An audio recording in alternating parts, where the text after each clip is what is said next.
सकता है।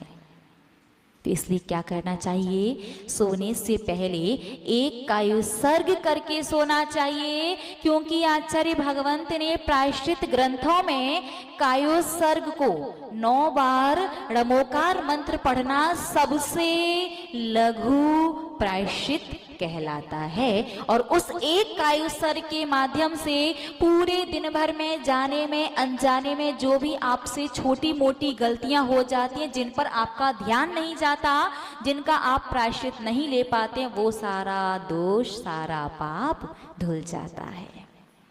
इतना बड़ा बेनिफिट है कि नहीं? बिल्कुल करना है। चलो, सोने से पहले क्यों करना चाहिए समझ में आ गया, लेकिन जगने के बाद कायुसर्ग क्यों करना चाहिए?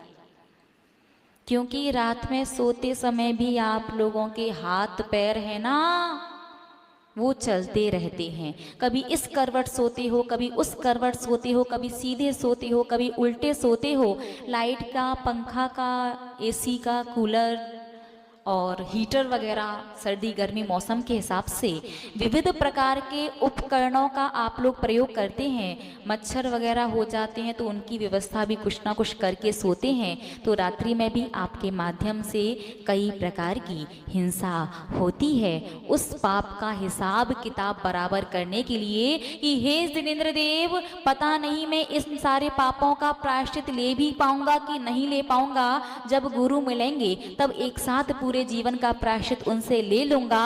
लेकिन जब तक नहीं मिल रहे और तब तक यदि बाई चांस बुलावा आ गया तो इस पाप को मैं अपने साथ लेके उठ करके भी सबसे पहले एक कायुसर्ग करना है। अब कायुसर्ग क्यों करना है ये बात तो समझ में आ गई, लेकिन कायुसर्ग करना कैसे है? क्योंकि यदि सही से कायुसर्ग नहीं करोगे तो पूरा पाप धुलेगा नहीं, पूरा पाप धुलेगा नहीं, फिर आप वही बात कहोगे कि कितना भी कर लो, धर्म क्या होता है, धर्म करने से हमने तो इतना सारा किया था और दुर्गति में आ गए, है ना। तो आपको कायुसर्ग कैसे करना है? सबसे पहली बात, आपको उंगली नहीं चलानी है।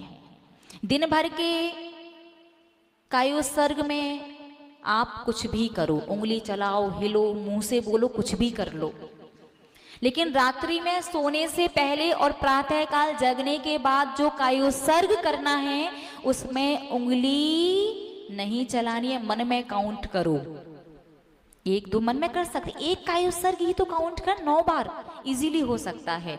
दूसरी बात, होठ नहीं चलाने। आप बोल बोल के कहते हैं नमो हरिहर नमो शुद्ध नमो हरिहरम, सुनाई नहीं भी दे तो भी होठ तो चलते ही हैं। होठ नहीं चलाना है, उंगली नहीं चलानी है और हिलना भी नहीं।